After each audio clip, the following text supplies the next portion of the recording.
All right, hello everyone, and welcome back to the August edition of Microsoft Office 365 Tips and Tricks, brought to you by the Marks Group. So in the future, you may have noticed a name change for the webinar. In the future, we'll be branching out from just Microsoft Teams. We're going to start talking about other aspects of Office 365, but for this time, we'll just be talking about Microsoft Teams. So the following 3 tips we're going to talk about today are: first, we're going to check for updates. We're going to learn how to do that manually.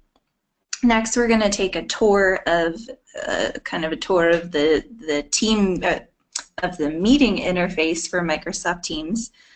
You probably, if you don't use it for Teams now, you might not have actually explored that yet. So we'll go through all of the features in there. And finally, we will talk about how to edit old posts. And so whether you feel the need to fix an old typo or update a link or tag new people that have joined your organization since the post was, well, posted, it's easy to update your old messages and notes in here. So let's dive in with checking for updates manually. So this is really easy to do, and it honestly won't take you more than a few seconds to find this, but we're going to start just by clicking over on our user icon over on the lower left of the screen, and we're just going to click check for updates right here, and that's it. So as you see, it posted a little status message up here in this gray bar, and it said something to the effect of, we're checking it out, we'll let you know how the update's going, and then a later message posted that we have the latest updates, so we don't have to worry about it. If you did need to update your software, it would just do it straight in Microsoft Teams without any interruption on your part. So, and the status would update in that same spot. So that's checking for updates. As I said, super fast and easy. Next, we're going to dive into something a little more robust. So you can start a meeting in a couple different ways. We're just going to click this Meet Now button in our conversation box here. As you can see, as you can see, you can add a subject here. We'll just do test meeting, and I'm going to turn off my webcam. You can have the option to toggle that here. You can actually schedule this meeting for a later date also just by clicking that, and it'll a pop-up will appear here, and you can type out all of the meeting details in this section and invite people, and then you can actually so meetings are categorized by channel, so a meeting can be going on in multiple channels at the same time with no issue. So let me show you that.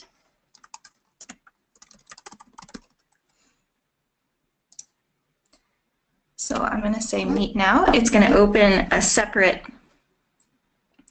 It'll open a separate window for the team meeting here.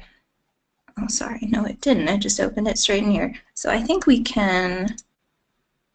Oh, that's full screen. We can navigate to, if we just click on Teams here, it'll back us out into the normal view that you're used to. And as you notice in the channel that you started the meeting from, it'll have a kind of a test meeting. It'll have a meeting status post here where others can see this and join.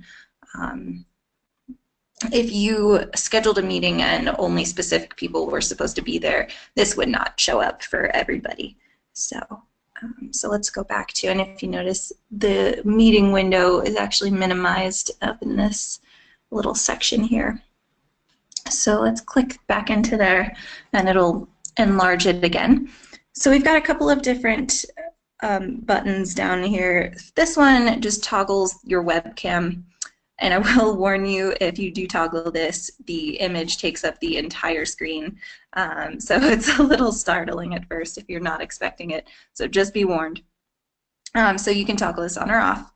You can mute or unmute yourself here. This is how you share your desktop, as you can see.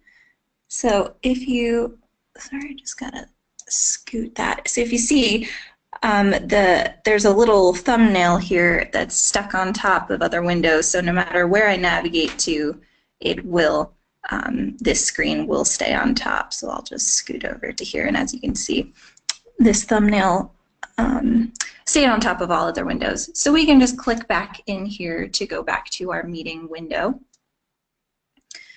I'm going to stop sharing. Okay, and then this button, pretty self-explanatory, it ends the meeting. So these buttons over here, this shows the meeting in full screen. It doesn't default to this. It might look like it at first, but it actually just opens the meeting in the full Microsoft Teams window. This actually puts the meeting into a full screen view. The next button to the right opens up a conversation tab. You can type in messages as you would anywhere else in Microsoft Teams.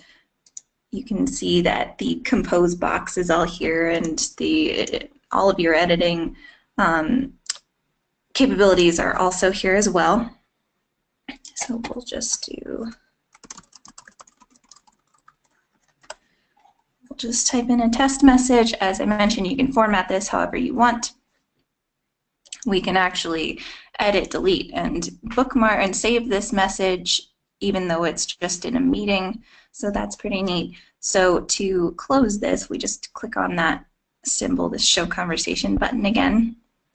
Moving over to the right, one more, we can add additional people. We can invite others to this meeting. So we just start typing in here, and oh, come on. I don't know why this isn't popping up. Ideally, when you type in here, it should provide a list of the names, and then you would just select them and they would be invited to join this meeting. And then I'll close this out again, and then over to the right, all the way to the right, we can choose our specific speaker, microphone, and camera. So if you use a webcam that's not attached to your computer, this would be where you can choose that. So, all right, so that's just a tour of the meeting area here. You can edit the meeting name while you're in it if you wanted to. You can do that up here. The duration is shown here. And so we will just hang up this. Okay, and as you see, the message that we typed in the chat tab, it is piped over to this section, so we can see that, and any other conversations that take place in the meeting. And there is a question of how our call quality was. Depending on how you answer this, you have the option to give them additional details and more feedback. So that's pretty nice. I know with other services, other call conferencing services, probably should have this feature and don't. So yeah, so that's just a tour of the meeting space in Microsoft Teams. Finally, we're going to talk about editing old posts. As I said, this can be useful for a couple of different reasons.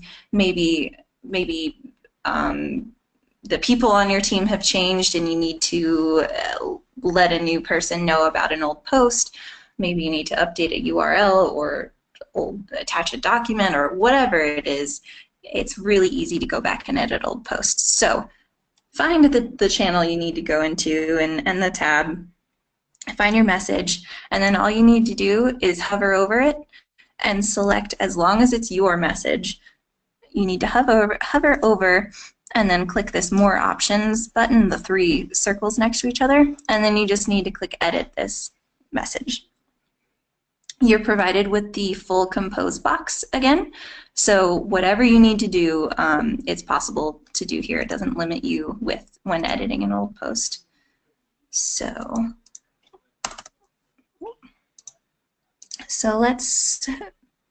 we'll edit. Okay, so this tab conversation has begun. This is a system message, system generated, and as you can see, you cannot edit that though, so that's just kind of a good to know.